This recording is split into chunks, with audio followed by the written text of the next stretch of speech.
Donc aujourd'hui, je suis avec ADN Tattoo. Donc on va répondre à quelques questions, des questions qui reviennent assez souvent sur un petit peu tout.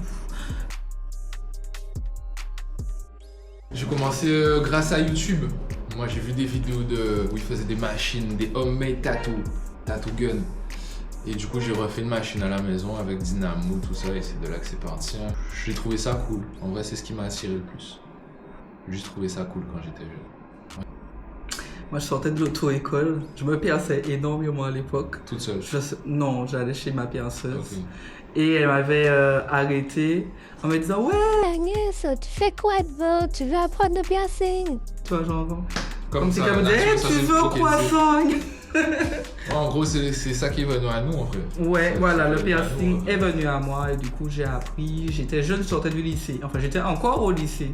Donc voilà. J'avoue. Toi, c'était commencé au lycée, seconde?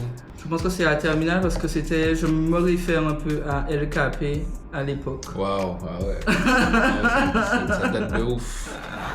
Ça date de ouf. Lionnage contre profitation. Voilà. Ben, on a profité. À en profiter même. Ça.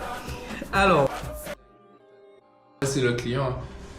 C'est le client. Moi, je suis pas du genre à dessiner. Je dessine au jour le jour, hein, avec le client en général. Comme ça, je sais quelle direction prendre. Le client, il voit ce que je fais en live, en direct. Je pense que le piercing, c'est plus simple. Le piercing, déjà, c'est pas moi qui choisis. Ben, Bien que non, il arrive qu'il y ait des clients qui me disent Agnès, je te laisse mon oreille, tu fais ce que tu veux. Mais bon, c'est compliqué parce que chaque acte a un prix et que je ne sais pas ce que la personne a dans son porte-monnaie. Je ne suis pas du tout commercial. Donc, c'est plus compliqué pour moi, on va dire. C'est simple, hein. L'eau bonbon. C'est aussi simple que ça. Quand tu fais les choses bien aussi, le client il voit. Oui, après je pense que chaque tatoueur en soi a sa clientèle. Oui, c'est ça. Après ça reste pareil, c'est une question assez délicate en réalité. Ce serait intéressant d'avoir plusieurs tatoueurs qui répondent à cette question-là, tu vois. Et plusieurs anciens, j'ai envie de dire tatoueurs, parce que actuellement il y a... On dit c'est un baby boom. Oui, il y a un baby boom de mon côté aussi. Moi je me dis, franchement, moi c'est l'hygiène dans tous les cas, à ce niveau-là, je me démarque par l'hygiène, par ma patience, je suis très patiente, tu vois, donc c'est ça, et puis ma délicatesse. Je fais pas d'efforts vu que je suis naturellement comme ça, donc voilà, mais je dirais que c'est ce que je me démarque peut-être de ce côté-là.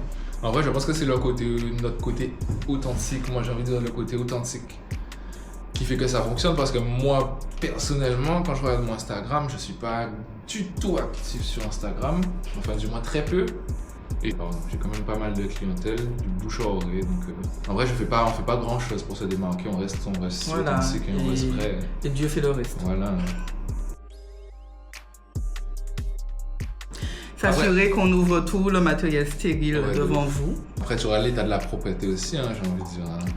En ce qui concerne les piercings, comme je répète tout le temps à mes gentilles clientes, tout simplement, vous regardez beaucoup de TikTok et compagnie, essayez de vous assurer de regarder de bonnes pages et vous verrez quel piercing qui est adapté. Si jamais vous voyez qu'on ouvre un piercing qui n'est pas adapté à ce que vous êtes censé faire, dites non. Toujours se renseigner. Actuellement, je pense. En vrai de vrai, le nez reste un grand classique. Nombril aussi. À travers le temps. Le nombril, pareil, en fin d'année, en général, après le bac, après le brevet.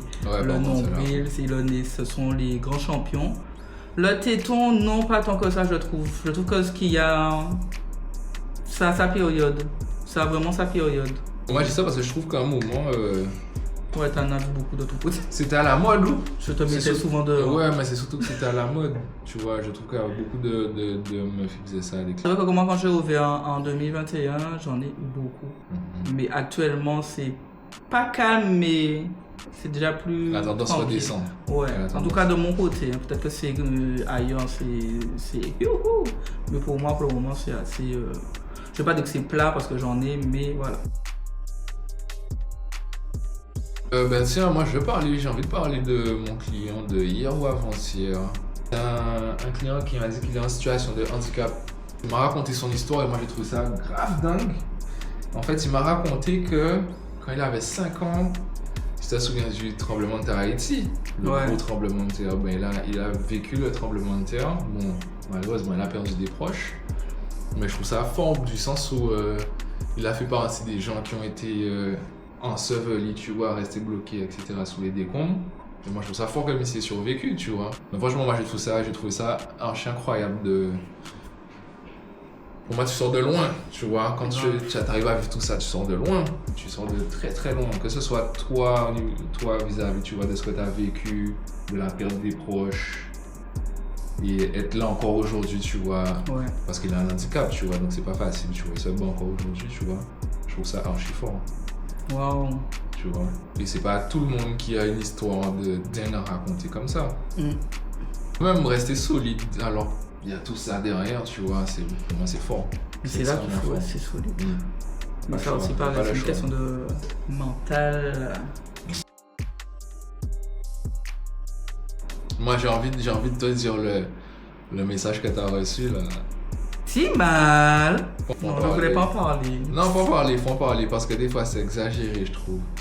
Enfin, j'ai pas envie d'en parler parce que les personnes vont se reconnaître forcément. La question était quand même par rapport au flash tattoo. Est-ce que le tatouage, il est gratuit? Non. D'accord, c'est Noël, mais je suis pas le Père Noël. Non. On n'est pas Papa Noël, nous. Non. Tu sais, on mange. Moi, alors, je racontais hier à Eric. À chaque fois qu'il y a flash tattoo, j'ai toujours peur de répondre à ces messages-là. Parce que ça reste des messages qui ne sont pas... Poser des questions sur les tatouages, c'est compliqué. Je peux répondre très bien parce que j'ai toujours travaillé avec des tatoueurs. Mais je ne peux pas me donner le prix. Quelqu'un qui va venir me demander un prix, c'est compliqué. Donc je suis obligé tout le temps de switcher auprès de toi et tout. Donc c'est... Les questions qu'on me pose pour les flash tattoos, en général, je suis en mode... Ouais, tu vas répondre de façon générale. Mais ouais, voilà. Donc c'est assez compliqué. Mais si en soi, quand même, celle-là, alors là...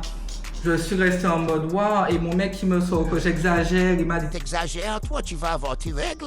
Non frère, j'ai pas de, je pense pas avoir un problème quand même, j'ai trouvé ça high level hein, quand même. Désolé.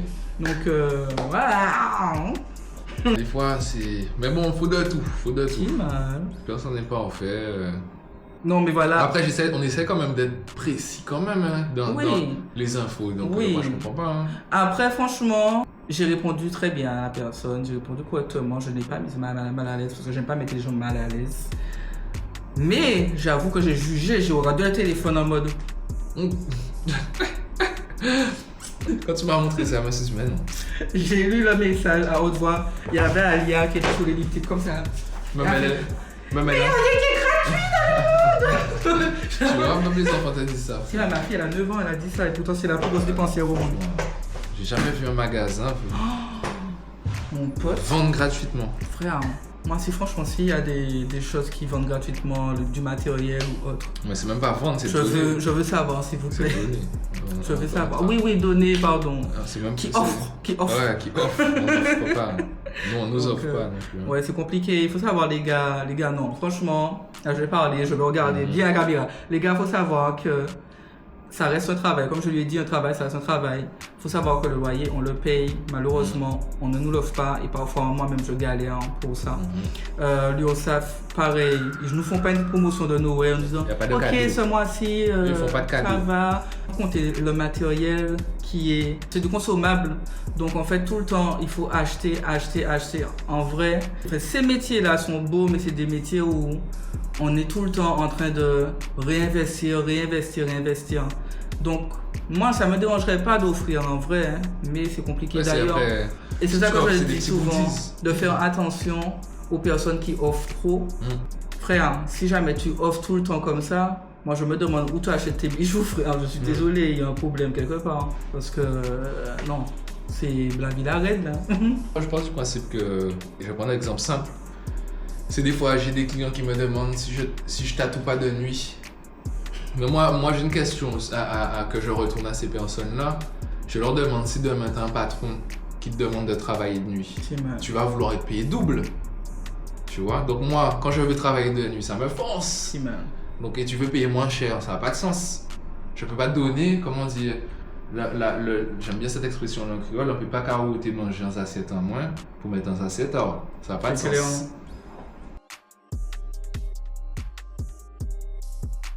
Oui, ça arrive souvent ça. Alors moi j'ai déjà eu ça. J'ai déjà eu en général souvent des personnes qui se lèvent parce qu'ils se lèvent trop vite. Ils se Ça lèvent redescend et ça. et Ouais. se retrouvent à terre quasiment Mais aussi. souvent c'est ça en vrai. Mais j'ai eu une personne il n'y a pas longtemps. Et ça c'était la première fois que ça m'était arrivé. En fait elle s'est évanouie Pendant que tu... au moment que je la pensais. Donc en fait ce que j'ai fait, j'ai continué mon acte. J'ai essayé de la réveiller gentiment. Ouais c'était chaud. Imaginez, ce serait réveillé pendant que tu piques le truc en mode sursaut, t'imagines? Ah ouais mais Bon, après, heureusement t'en as profité, tu vois, pour continuer, mais... elle est restée super longtemps. Elle est restée longtemps dans Elle est les restée longtemps quand même. Contrairement à beaucoup de personnes, elle est restée longtemps, donc bon. Mais j'ai eu peur. Hein. J'avoue que j'ai eu peur. C'est une situation que je gère très bien parce que moi-même je tombe souvent dans les pommes. Donc je sais comment agir quand quelqu'un tombe dans les pommes. Vive l'anémie.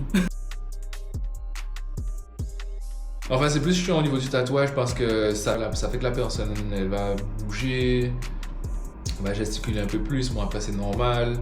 Mais ça fait que moi, je prends plus de temps. Et ça, souvent, qui dit plus de temps, la personne va se dire, ah, tu m'avais dit qu'on finit dans tel temps, dans 1 heure. Au final, ça prend 1 heure 30, tu vois. Donc, c'est plus, il y aura plus de l'agacement, j'ai envie de dire.